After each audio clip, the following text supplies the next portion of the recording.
स्कूली बच्चों के खाते में पहुंचने वाले हैं 1,18,53,00,000 रुपए। चेक कर सकते हैं अपना अकाउंट। वहीं आपको बता दें, लोकसभा चुनाव के लिए पुलिस ने चलाया जन जागरूकता अभियान। 12,000 सी विजिल ऐप डाउनलोड करवाए। वहीं जयपुर के पीएचडी किसान ने उगाई कब्ज दूर करने वाली फसल। न जानवर नुकसान पहुंचाते हैं, न अधिक पानी की जरूरत है, कमाई होती है लाखों में।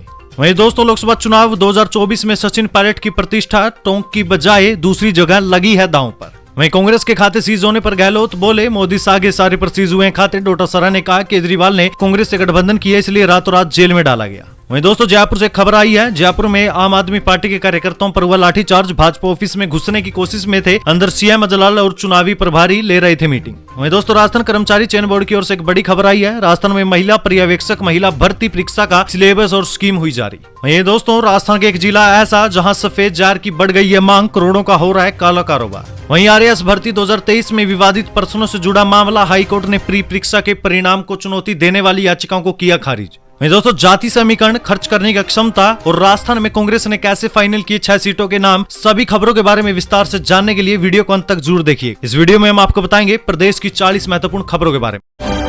25 और 26 मार्च को नहीं होंगे बाबा खाटू श्याम के दर्शन। सेवा पूजा और तिलक के चलते बंद रहेगा मंदिर। 27 की सुबह 5:30 बजे शुरू होंगे दर्शन। देखिए दोस्तों, जरा ध्यान दे, फाल्गुनी मेले के बाद सीकर का खाटू श्याम मंदिर 25 और 26 मार्च को दर्शनों के लिए बंद रहेगा। इस संबंध में मंदिर की कमेटी ने भी आदेश जारी किया है। वहीं मंदिर की कमेटी के अध्यक्ष प्रताप सिंह चौहान के अनुसार 25 मार्च को होली के पर्व पर बाबा श्याम की विशेष सेवा पूजा और 26 मार्च को बाबा का तिलक होगा, इसलिए मंदिर में दर्शन 24 मार्च की रात 10 बजे से बंद होंगे, जो 27 मार्च की सुबह 5:30 बजे मंगला आरती के साथ शुरू होंगे। 11 से लेकर 21 मार्च तक फाल्गुनी मेला आयोजित हुआ था, जिसमें 35 लाख से भी ज्यादा श्रद्धालु दर्शन के लिए पहुंचे थे। इससे पहले 12 मार्च को तिलक होने के चलते बाबा का मंदिर कई घंटे तक बंद रहा। वहीं दोस्तों, वीडियो में आगे बढ़ने से पहले आपको नीचे एक लाल कलर का बटन दिखाई दे रहा होगा, उसे क्लिक करके चैनल को सब्सक्राइब कर दीजिए। और अभी तक अगर आपने वीडियो को लाइक नहीं किया तो लाइक भी कर दीजिए और कमेंट भी जरूर कर दीजिए और अपने दोस्तों के साथ याद से जरूर शेयर कर दीजिएगा।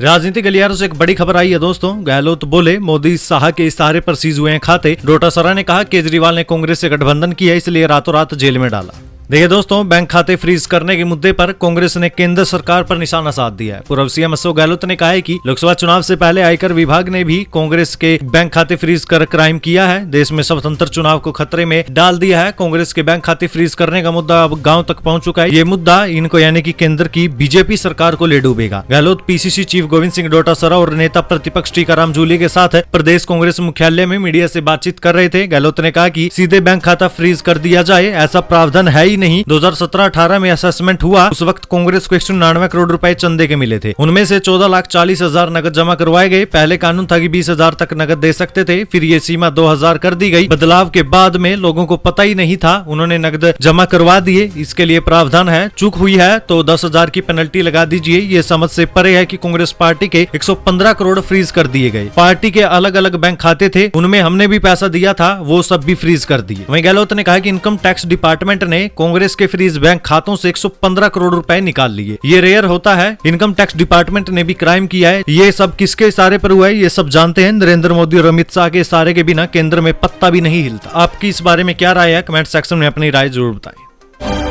जयपुर में आम आदमी पार्टी कार्यकर्ताओं पर लाठीचार्ज। भाजपा ऑफिस में घुसने की कोशिश में थे। अंदर सीएम अजलाल चुनाव प्रभारी ले रहे थे मीटिंग। देखिए, दिल्ली के सीएम अरविंद केजरीवाल की गिरफ्तारी के विरोध में आम आदमी पार्टी के नेता और कार्यकर्ता देश भर में प्रदर्शन कर रहे हैं। जयपुर में भी पार्टी के कार्यकर्ता भाजपा ऑफिस के बाहर प्रदर्शन करने के लिए पहुंचे थे, अब जिन पर पुलिस ने लाठीचार्ज कर दिया। इस दौरान कुछ कार्यकर्ताओं को चोट भी लगी। पुलिस ने 6 से ज्यादा लोगों को मौके से हिरासत में लिया है। कुछ कार्यकर्ताओं ने पार्टी ऑफिस में घुसने की भी कोशिश की थी। प्रदर्शन के समय ऑफिस में मुख्यमंत्री भजनलाल शर्मा, चुनाव प्रभारी विनय सहस्त्रबुद्धे सहित कई वरिष्ठ नेता भी मौजूद थे। राजस्थान में होली के बाद बारिश का अलर्ट। बाड़मेर में पारा 39 डिग्री के पार। बताएंगे आपको अगले 5 दिन का कैसा रहेगा मौसम। देखिए दोस्तों, राजस्थान में गर्मी ने तेवर दिखाना शुरू कर दिया है। बाड़मेर, जैसलमेर, जालोर और जोधपुर में कल दिन में झुलसा देने वाली गर्मी रही। इन जिलों में दिन का तापमान ही 37 डिग्री सेल्सियस से ऊपर दर्ज हुआ। सबसे ज्यादा गर्मी तो बाड़मेर में रही, जहां पारा 39.2 डिग्री सेल्सियस तक पहुंच गया था। मौसम विशेषज्ञों का कहना है कि अगले 2-3 दिन में तापमान 40 डिग्री सेल्सियस से भी ऊपर जा सकता है। मौसम केंद्र जयपुर की ओर से जारी फोरकास्ट में 26 मार्च से राजस्थान के मौसम में बदलाव के संकेत हैं। एक वेस्टर्न डिस्टर्बेंस राजस्थान में एक्टिव हो सकता है। इस सिस्टम के असर से प्रदेश में बादल छाने के साथ ही कहीं कहीं हल्की बारिश या बूंदाबांदी भी हो सकती है। कोचिंग को लेकर दी गई गाइडलाइन पर स्पष्टीकरण की मांग। कोटा कोचिंग संचालकों ने सीएम को दिया ज्ञापन, गाइडलाइन को क्लियर करने की मांग।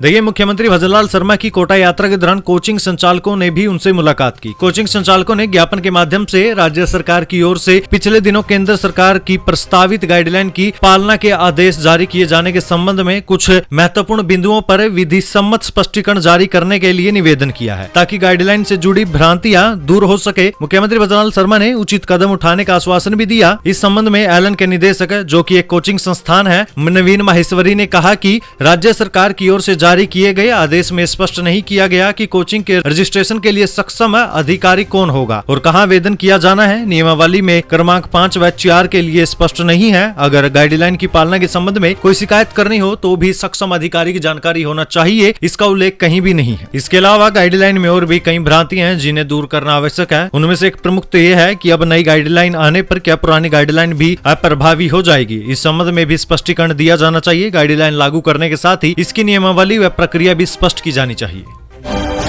राजस्थान कर्मचारी चयन बोर्ड की ओर से एक बड़ी खबर निकल कर आई है। राजस्थान में महिला पर्यवेक्षक महिला भर्ती परीक्षा का सिलेबस और स्कीम हुई जारी। देखिए, जरा ध्यान दें, राजस्थान कर्मचारी चयन बोर्ड ने पर्यवेक्षक महिला के पदों पर भर्ती के लिए आवेदन करने वाले अभ्यर्थियों को अहम खबर दी है। RSMSSB की ओर से महिला सुपरवाइजर भर्ती परीक्षा 2024 का पाठ्यक्रम और परीक्षा स्कीम जारी कर दी गई है। राजस्थान कर्मचारी चयन बोर्ड की भर्ती में जिन अभ्यर्थियों ने भाग लिया है वो चयन बोर्ड की वेबसाइट rsmssb.rajasthan.gov.in पर जारी पूरे परीक्षा कार्यक्रम व पाठ्यक्रम चेक कर सकते हैं। जाति समीकरण और खर्च करने की क्षमता बताएंगे आपको। राजस्थान में कांग्रेस ने कैसे फाइनल किए 6 सीटों के टिकट।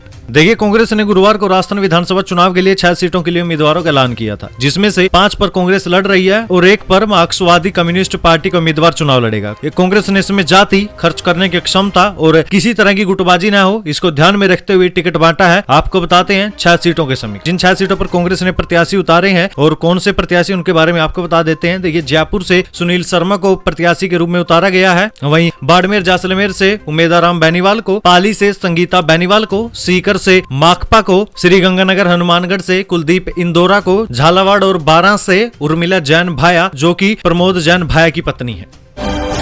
राजस्थान के इस जिले में सफेद जहर की बढ़ी है मांग, करोड़ों का हो रहा है काला कारोबार। देखिए दोस्तों, बढ़ती मांग से चिट्टे यानी कि सफेद जहर की तस्करी हनुमानगढ़ जिले में शून्य से करोड़ों रुपए तक पहुंच चुकी है। कभी जिले में चिट्टा 0 था और अब हर साल 6 से 7 करोड़ रुपए का ये सफेद जहर पुलिस बरामद कर रही है। मतलब कि मांग और खपत का इतना जोर है कि करोड़ों रुपए का चिट्टा जब्त होने के बावजूद इसकी तस्करी थमने का नाम नहीं ले रही है। वहीं जिला पुलिस ने ही बीते 3 बरस में लगभग 25 करोड़ रुपए का चिट्टा बरामद किया है। पुलिस ने जितना नशा जब्त किया है, संभवतः ही उतना या उससे ज्यादा नशेड़ियों तक भी पहुंचा होगा। इसके लिए नशेड़ी पैसे का प्रबंध मेहनत की कमाई से तो करते नहीं होंगे। नशे की तलब पूरे करने के लिए वो चोरी, छीना झपटी, नकबजनी, सरीखी वारदातों को अंजाम देते होंगे, क्राइम करते होंगे। यही वजह है कि नशा बढ़ने के साथ ही जिले में क्राइम रेट भी बढ़ता ही जा रहा है। पिछले कुछ सालों से निरंतर खप रहे चिट्टे के कारण अब ओवरडोज से रोगियों के मरने के भी मामले सामने आ रहे हैं। वहीं दोस्तों, इस नशे के खिलाफ सरकार, पुलिस और समाज को मिलकर लड़ना होगा। नशा न केवल एक समस्या है बल्कि ये कई अन्य समस्याओं की भी जड़ है। जैसे कि हमने आपको बताया कि नशा बढ़ता है तो क्राइम भी बढ़ता ही है। बच्चों और युवाओं को खेल, पढ़ाई इन तरफ मोड़ा जाए, अभिभावक उन पर कड़ी निगाहें रखें, खासकर लड़कों पर, तभी जाकर इस नशे के ऊपर काबू पाया जा सकता है, अन्यथा ये बढ़ता ही जाएगा।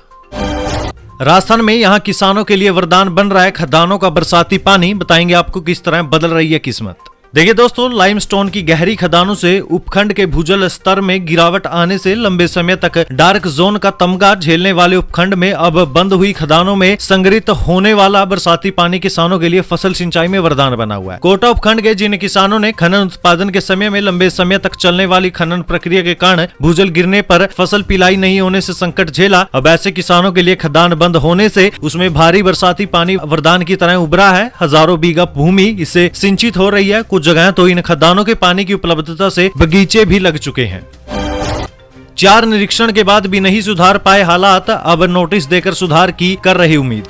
देखिए दोस्तों, सरकारी अस्पतालों की स्वास्थ्य सेवा में सुधार के दावों के बावजूद कई अस्पतालों में आज तक सुधार नजर नहीं आई है। लगातार निरीक्षण के बाद भी साफ सफाई में लापरवाही बरतने वाले प्रदेश के 73 सरकारी अस्पतालों के प्रभारियों को चिकित्सा और स्वास्थ्य विभाग ने नोटिस थमाए हैं। चिकित्सा और स्वास्थ्य विभाग के अतिरिक्त मुख्य सचिव सुभरा सिंह ने बताया कि राज्य में आमजन को आवश्यक चिकित्सा और स्वास्थ्य सेवाएं सुलभता से प्रदान करने के लिए संभागीय आयुक्त, जिला कलेक्टर, अतिरिक्त जिला कलेक्टर, उपखंड अधिकारी, तहसीलदार और विभागीय अधिकारियों की ओर से चिकित्सा संस्थानों का नियमित निरीक्षण किया जा रहा है।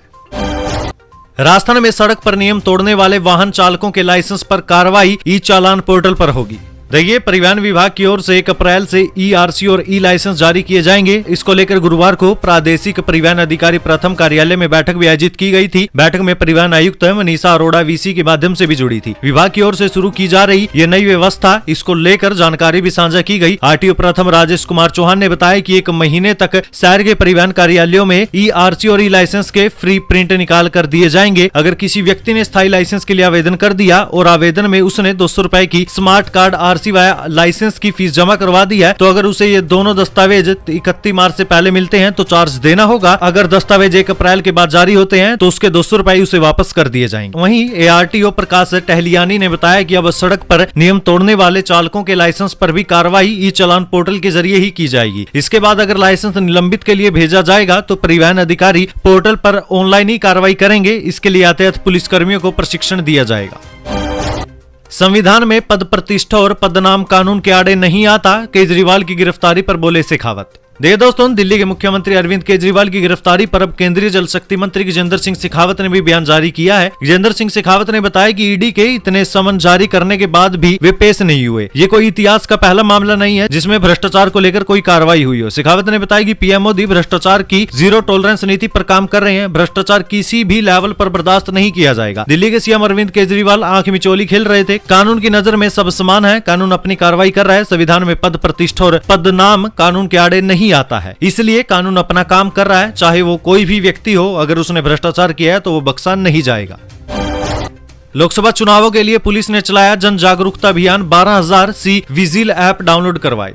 देखिए, आदर्श आचार संहिता के उल्लंघनकर्ताओं पर त्वरित कार्रवाई के लिए चुनाव आयोग ने एक सी विजिल ऐप बनाया है, जिसका उद्देश्य है जनता को जागरूक कर आचार संहिता के उल्लंघन करने वालों पर तुरंत कार्रवाई करना है। दौसा पुलिस अधीक्षक रंजीता शर्मा ने इस संबंध में जानकारी देते हुए बताया कि आदर्श आचार संहिता का उल्लंघन करने वालों पर सख्त कार्रवाई की जाएगी। चुनाव आयोग के निर्देश पर आगामी लोकसभा चुनाव के मद्देनजर आम जनता को जागरूक करने के लिए पुलिस चुनाव आयोग के सी विजिल ऐप जनता को डाउनलोड करवा रही है। साथ ही ऐप के संबंध में जानकारी देकर भी जनता को जागरूक कर रही है। वहीं दोस्तों, एक मीडिया चैनल होने के नाते हमारा भी फर्ज बनता है कि आपको इस ऐप के बारे में थोड़ी जानकारी दे दे। देखिए, ये ऐप वोटिंग के 1 दिन बाद तक प्रभावी रहेगी। जनता द्वारा इस ऐप के जरिए आचार संहिता उल्लंघन संबंधी शिकायत की जा सकती है, जिसका 100 मिनट के भीतर ही समाधान किया जाएगा। यानी कि पहले आपको ये ऐप डाउनलोड करनी है। अगर आपको आपके आसपास आचार संहिता का कहीं पे उल्लंघन होता दिखाई दे तो आप उसकी वीडियो बनाकर इस पर पोस्ट कर दे। 100 मिनट के अंदर आपकी समस्या का समाधान कर दिया जाएगा।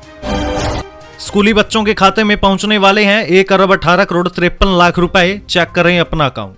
देखिए, राजस्थान के सरकारी स्कूलों के बच्चों के लिए एक अच्छी खबर है। उनके खाते में रुपए पहुंचने वाले हैं। तारीख तय हो चुकी है, बस क्लिक करना बाकी है। छात्रों को 1 अरब 18 करोड़ 53 लाख रुपए दिए जाएंगे। ये पैसे सीधे छात्रों के खाते में पहुंचेंगे। प्रदेश के सरकारी स्कूलों में 1ली से 8वीं तक के स्टूडेंट्स के बैंक खातों में 200 रुपए ट्रांसफर किए जाएंगे। इस संबंध में माध्यमिक शिक्षा विभाग ने आदेश जारी कर दिए हैं। स्टूडेंट्स को वर्तमान सेशन की यूनिफॉर्म सिलाई के लिए पैसे दिए जा रहे हैं। पैसे सीधे छात्रों के बैंक खाते में जमा होंगे। शिक्षा विभाग ने स्टूडेंट्स को यूनिफॉर्म के लिए सेशन की शुरुआत में ही कपड़ा दे दिया था। ये कपड़ा स्कूल से बांटा गया, तब सिलाई के रुपए देने का वादा किया गया था। ये राशि राज्य के 5 करोड़ 59,26,620 स्टूडेंट्स को दी जाएगी। पूर्व सीएम गहलोत पर भड़के मानवेंद्र सिंह जसोल बीजेपी ज्वाइन करने के दिए संकेत। देखिए, मारवाड़ की सियासत में इन दिनों बड़ी हलचल देखने को मिल रही है। अभी तक कहा जा रहा था कि कांग्रेस नेता मानवेंद्र सिंह को लोकसभा चुनाव लड़ाने के लिए पूर्व मुख्यमंत्री अशोक गहलोत मनाने के लिए लगे हुए थे। बीते दिनों मानवेंद्र सिंह और मुख्यमंत्री भजनलाल शर्मा की मुलाकात भी हुई, जो 45 मिनट तक चली, जिसके बाद कयास लगाए जाने लगे कि मानवेंद्र सिंह को राजसमंद लोकसभा सीट से बीजेपी से चुनाव लड़वाया जा सकता है। इस बीच मानवेंद्र सिंह जसोल से अपने सोशल मीडिया अकाउंट पर एक पोस्ट किया, जिसमें उन्होंने पूर्व मुख्यमंत्री अशोक गहलोत और कांग्रेस पर बड़ा तंज कसा। मानवेंद्र सिंह ने एक फोटो शेयर करते हुए कैप्शन में लिखा कि निष्कासन के बाद 6 वर्ष की अवधि काफी जल्दी बीत गई। मानवेंद्र के इस पोस्ट के बाद मानवेंद्र सिंह के जल्द बीजेपी ज्वाइन करने के कयास भी अब तेज हो चुके हैं। पटरियां सड़क पर लाने पर मजबूर ना करे सरकार, गुज्जर समाज की भजनलाल सरकार को बड़ी चेतावनी। देखिए, भरतपुर धौलपुर में जाट आरक्षण आंदोलन के बाद जाट समाज ने बीजेपी को हराने के लिए रणनीति बनाई। अब गुज्जर समाज ने भी पटरी पर उतरने की चेतावनी दे डाली है। गुज्जर समाज के प्रतिनिधियों ने एमबीसी आंदोलन पर तलवार लटकने की आशंका जाहिर की है। दरअसल ये मामला सुप्रीम कोर्ट के एक नोटिस से जुड़ा है। सुप्रीम कोर्ट की ओर से गुज्जर नेता हिम्मत सिंह और दिवंगत कर्नल किरोड़ी सिंह फैसले का नोटिस दिया गया है। सुप्रीम कोर्ट के इस नोटिस के बाद हिम्मत सिंह ने राजस्थान के मुख्यमंत्री भजनलाल शर्मा को भी पत्र लिखा। अब मीडिया से खास बातचीत करते हुए गुज्जर नेता हिम्मत सिंह ने खुद इसकी जानकारी देते हुए बताया कि 6 फरवरी 2024 को सुप्रीम कोर्ट ने मुझे और स्वर्गीय किरोड़ी सिंह बैंसला को नोटिस दिया। 22 मार्च 2024 तक जवाब मांगा गया। उन्होंने भजनलाल सरकार पर आरोप लगाया कि सरकार इस मुद्दे पर गंभीर नहीं है। वहीं मुख्यमंत्री भजनलाल शर्मा को लिखे गए पत्र में हिम्मत सिंह गुज्जर ने अनुरोध किया कि कैप्टन गुरविंदर सिंह याचिका की सरकार प्रभावी पैरवी करे ताकि गुज्जर सहित 5 जातियों को 5% आरक्षण मिल सके। नोटिस मिलने के बाद हिम्मत सिंह गुज्जर ने ये तक कह दिया था कि हम सुप्रीम कोर्ट में हमारा एडवोकेट खड़ा नहीं करेंगे क्योंकि एमबीसी आयतन अधिनियम 2019 विधानसभा से पारित होकर कानून बना है। सीएम केजरीवाल की गिरफ्तारी पर सचिन पायलट बोले, जांच होनी चाहिए लेकिन सबकी जांच होनी चाहिए। देखिए, सचिन पायलट ने आबकारी नीति मामले में दिल्ली के सीएम अरविंद केजरीवाल की गिरफ्तारी पर कहा है कि विपक्ष को दबाया जा रहा है। केंद्र सरकार प्रतिशोध की भावना से विपक्ष के खिलाफ काम कर रही है। हम ऐसा मानते हैं कि जांच हो लेकिन सबके खिलाफ जांच होनी चाहिए। सचिन पायलट रायपुर में प्रेस कॉन्फ्रेंस के दौरान कह रहे थे कि मैंने किसी भी निर्वाचित सीएम के खिलाफ ऐसी चुनावी कार्रवाई पहले कभी नहीं देखी। निर्वाचन आयोग को इस मामले में दखल देना चाहिए। अरविंद केजरीवाल को कथित शराब घोटाला मामले में प्रवर्तन निदेशालय ने गुरुवार रात को गिरफ्तार किया था। इसके बाद से विपक्षी पार्टियां बीजेपी पर हमलावर है। विपक्षी पार्टियों के प्रतिनिधि मंडल ने चुनाव आयोग से मिलने का फैसला किया है। कोटा संभाग के एनटीपीसी अंता में शुरू होगा न्यू सोलर प्लांट। 90 मेगावाट बिजली होगी तैयार। देखिए दोस्तों, सौर ऊर्जा के क्षेत्र में अब क्रांति आ रही है। ऐसे में राजस्थान में तेजी से इस पर काम भी हो रहा है। पुराने संसाधनों पर निर्भरता कम होती जा रही है और कंपनियों के साथ आमजन भी सौर ऊर्जा के क्षेत्र में आगे आ रहे हैं। एनटीपीसी अंता और सौर एनर्जी का नया स्रोत मिल गया है। एनटीपीसी की खाली पड़ी जमीन पर सोलर प्लांट बनाया गया है। इस प्लांट की क्षमता करीब 90 मेगावाट है। ये सोलर प्लांट इसी माह के अंतिम दिन यानी कि 31 मार्च को उत्पादन शुरू कर देगा। आदिवासियों की अनोखी परंपरा, नेजा उतारते वक्त महिलाएं बरसाती है युवकों पर लाठियां। देखिए दोस्तों, रंगों का त्योहार होली बस अब आने ही वाला है। 1-2 दिन की बात है। होली फेस्टिवल हर क्षेत्र में अलग अलग परंपरा के तहत मनाया जाता है। ऐसी एक अनोखी होली उदयपुर से 40 किलोमीटर दूर प्रसिद्ध जावर माता मंदिर में मनाई जाती है। यहाँ ऊंचे पेड़ पर चढ़कर युवक धान की पोटली या जिसे नेजा भी कहते हैं उसे उतारते हैं, जबकि गैर खेलती महिलाएं युवकों पर लठ की बरसात करती है। जी हाँ, इसमें युवक को चोटें भी आती है, फिर भी परंपरा का निर्वहन करते हैं। इसमें सैकड़ों की संख्या में युवक इकट्ठे भी होते हैं। आपको होली की इस परंपरा के बारे में जानकर कैसा लगा, कमेंट सेक्शन में जरूर बताएं। अगर आपके ध्यान में कोई ऐसी परंपरा हो तो उसके बारे में भी हमें बताएं। लोकसभा चुनाव 2024 में सचिन पायलट की प्रतिष्ठा टोंक की बजाय दूसरी जगह लगी है दांव पर। देखिए, आम चुनाव 2024 में राजस्थान की 25 सीटों पर कांग्रेस उम्मीदवार नहीं बल्कि कांग्रेस के सचिन पायलट जैसे दिग्गज नेताओं की साख भी दांव पर लगी है। ऐसा मैं क्यों कह रहा हूं उसके बारे में आपको आगे पता चल ही जाएगा। देखिए, राजस्थान के अशोक गहलोत सरकार में डिप्टी सीएम रहे सचिन पायलट अभी टोंक से विधायक हैं। टोंक सवाई माधोपुर संसदीय क्षेत्र से कांग्रेस ने पूर्व आईपीएस हरिश्चंद्र मीणा को उम्मीदवार घोषित कर रखा है। अब राजस्थान में 2024 भारतीय आम चुनाव में कांग्रेस के दिग्गज नेता सचिन पायलट की प्रतिष्ठा टोंक की बजाय दौसा में भी दांव पर लगी है। दौसा सचिन पायलट को विरासत में मिली सीट है। यहाँ सचिन पायलट के समर्थकों की संख्या बढ़ी है। आपको पता ही होगा कि ऐसा क्यों है और इसके बारे में आपको खास बताने की ज्यादा जरूरत भी नहीं है। वहीं दौसा में कांग्रेस के सचिन पायलट की तरह ही भाजपा के किरोड़ी लाल का भी काफी प्रभाव है। अब किरोड़ी लाल मीणा सवाई माधोपुर से विधायक बनकर भजनलाल सरकार में मंत्री बन गए। अब लोकसभा चुनाव 2024 में दौसा सीट भाजपा और कांग्रेस दोनों ही अपने प्रत्याशी बदल सकते हैं। कांग्रेस टिकट की दौड़ में मुरारी लाल मीणा, नरेश मीणा ये सब है, जबकि भाजपा से किरोड़ी लाल मीणा अपने भाई जगमोहन मीणा व जसकोर मीणा अपनी बेटी अर्चना मीणा को टिकट दिलाना चाहती है। यानी कि इस लोकसभा चुनाव में दौसा सीट पर खासा घमासान होने वाला है और सचिन पायलट की साख भी दांव पर है। प्रहलाद गुंजल बोले, जनता की आवाज बनूं इसलिए कांग्रेस में शामिल हुआ, ओम बिड़ला को दी है चुनौती। देखिए दोस्तों, प्रहलाद गुंजल ने मीडिया से बातचीत में भाजपा के कोटा से लेकर प्रदेश स्तर तक के सभी नेताओं पर हमला बोल डाला है। गुंजल ने कहा कि विपक्ष में रहते हुए उन्होंने जमकर संघर्ष किया। इसके बावजूद कोटा में भाजपा पर एक नेता जो कि भाजपा प्रत्याशी ओम बिड़ला है उनका कब्जा हो गया। यहाँ तक कि उन्होंने ये भी कहा कि पूरे 5 साल तक बिड़ला के 2 भाइयों की फोटो ही शहर के होर्डिंग्स पर नजर आई। अब प्रधानमंत्री नरेंद्र मोदी की फोटो लगाई जा रही है क्योंकि चुनाव आ गए हैं भाई। उन्होंने लोकसभा अध्यक्ष ओम बिड़ला को चुनौती देते हुए कहा कि दम है तो जिन 2 भाइयों की फोटो पूरे 5 साल शहर में लगाकर रखी है उनके नाम पर ही चुनाव लड़कर देख ले। धारीवाल के धुर विरोधी होने के सवाल पर गुंजल ने कहा कि पहले उनकी विचारधारा अलग थी इसलिए शांति धारीवाल उनके विरोधी थे। अब वे दोनों एक ही विचारधारा के नीचे आ गए हैं। ऐसे में अब कोई विरोध उनके बीच में नहीं है। धारीवाल कांग्रेस के सीनियर लीडर भी हैं और उनका उतना ही सम्मान है। देखिए दोस्तों, ये बड़ी ही चिंताजनक खबर है। राजस्थान में 151% पहुंचा है भूजल का दोहन। बताएंगे आपको आखिर कौन से हैं वो भाग जो डार्क क्रिटिकल जोन में आ गए हैं। देखिए दोस्तों, ये खबर बेहद जरूरी है, इसे अपने दोस्तों के साथ जरूर शेयर कर दीजिएगा। देखिए बीते एक दशक यानी 10 सालों में राजस्थान में जो भूजल की स्थिति है वो बद से भी बदतर हो चुकी है। हालात ये हो गए हैं कि जिन राज्यों में भूजल स्तर बहुत नीचे है उनमें राजस्थान पहले नंबर पर आ गया है। भूजल को लेकर प्रदेश के हालात खतरनाक हो गए हैं, जो आने वाले वक्त में और भी ज्यादा खतरे की ओर इशारा कर रहे हैं। देखिए दोस्तों, दिन प्रतिदिन भूगर्भ के पानी का दोहन बेहद चिंताजनक हाल में पहुंच चुका है। देखिए राजस्थान में जो भूजल पानी है यानी कि भूमि के नीचे का पानी है, उसको निकालने की प्रक्रिया ज्यादा तेज है, ना कि उसके इकट्ठे होने की। यानी कि जितना पानी नीचे इकट्ठा नहीं हो रहा उससे ज्यादा निकाला जा रहा है। यहाँ भूजल का दोहन 151% तक किया जा रहा है। हालात ये है कि प्रदेश में मौजूदा 301 ब्लॉक में से 295 ब्लॉक डार्क जोन में है, यानी कि इन ब्लॉकों में आने वाले समय में पानी की किल्लत बहुत ज्यादा होगी। इनमें 7 शहरी इलाकों के 219 ब्लॉक तो बहुत ज्यादा खतरे के निशान पर है। देखिए जिन शहरों की हम बात करें उनमें राजधानी जयपुर समेत प्रदेश के 7 शहर हैं। इन शहरों में राजधानी जयपुर के अलावा अजमेर, जोधपुर, कोटा, उदयपुर, बीकानेर और जैसलमेर शामिल है। खास तौर पर जयपुर में हालात चिंताजनक है। यहाँ सभी 16 ब्लॉकों को अति दोहित श्रेणी में रखा गया है, यानी कि जहाँ खतरा बहुत ज्यादा है, जिन्हें डार्क जोन कहा जा सकता है। प्रदेश के 29 जिले अति दोहन की श्रेणी वाले हैं। सरकारी रिपोर्ट के मुताबिक ये सभी शहर अति दोहित क्षेत्र में आते हैं। वहीं जिन शहरों में फिलहाल पेयजल को लेकर स्थिति बेहतर है उनमें डूंगरपुर, बांसवाड़ा, बीकानेर, गंगानगर और हनुमानगढ़ का नाम शामिल है। इसलिए दोस्तों हमारी आपसे गुजारिश है, पानी बेशक फ्री हो लेकिन बहुत अमूल्य चीज है, इसे आप बचाएं आने वाली पीढ़ियों के लिए भी। पहाड़ी पर मिले गायों के अवशेष, लापता गायें ढूंढते हुए पहुंचा युवक। तस्कर बोला एक बार जो गायें आ गई वो वापस नहीं जाती।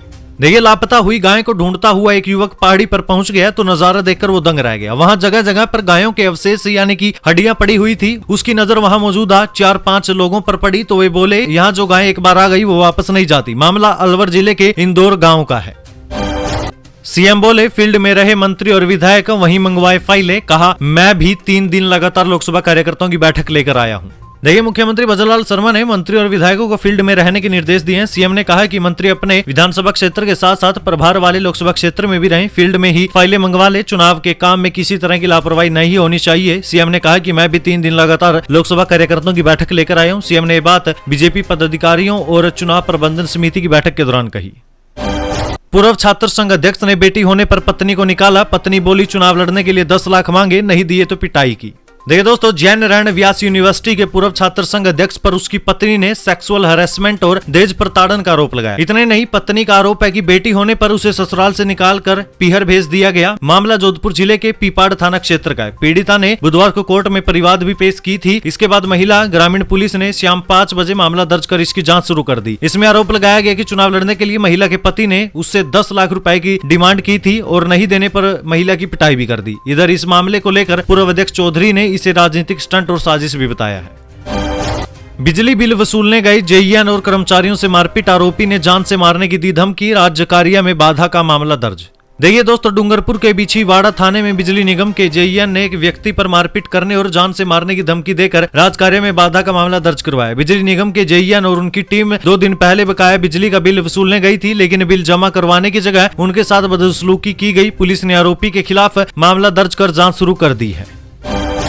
अरविंद केजरीवाल की गिरफ्तारी पर केंद्रीय मंत्री भूपेंद्र यादव का बड़ा बयान, बताएंगे आपको आखिर क्या कहा। देखिए दोस्तों, देश की राजधानी यानी कि दिल्ली के मुख्यमंत्री अरविंद केजरीवाल की गिरफ्तारी ने देश की राजनीति में संग्राम छिड़ा दिया है। इसका असर राजस्थान की सियासत में भी साफ तौर पर देखा जा रहा है। कांग्रेस समेत आरएलपी के नेताओं ने बीजेपी को अपने निशाने पर ले रखा है और सीएम की गिरफ्तारी को तानाशाही कदम करार दिया गया है। इन आरोपों के बाद अब केंद्रीय मंत्री और अलवर से बीजेपी के लोकसभा प्रत्याशी भूपेंद्र यादव का भी बयान सामने है। मीडिया से बातचीत में भूपेंद्र यादव ने कहा कि कानून अपना काम कर रहा है, कानून सम्मत प्रक्रिया है जो देश में सबके लिए लागू है। दिल्ली के मुख्यमंत्री अरविंद केजरीवाल की गिरफ्तारी एक कानूनी निर्णय है, ये कानूनी विषय है, ये सब पर लागू होता है। जो भी भ्रष्टाचार में लिप्त है उनके खिलाफ कानूनी एजेंसियां अपने आप काम करेगी। न्यायिक प्रक्रिया अपने आप चलती है, इसके लिए कोई छोटा बड़ा नहीं होता। कानून की नजरों में सब एक तरह के हैं। इस दौरान जब केंद्रीय मंत्री से केजरीवाल के पक्ष द्वारा रात्रि में सुप्रीम कोर्ट में जाने को लेकर सवाल किया गया तो उन्होंने कहा कि ये न्यायिक प्रक्रिया है जो अपने आप चलेगी और वो कोर्ट के आदेश से ही कार्रवाई हुई है।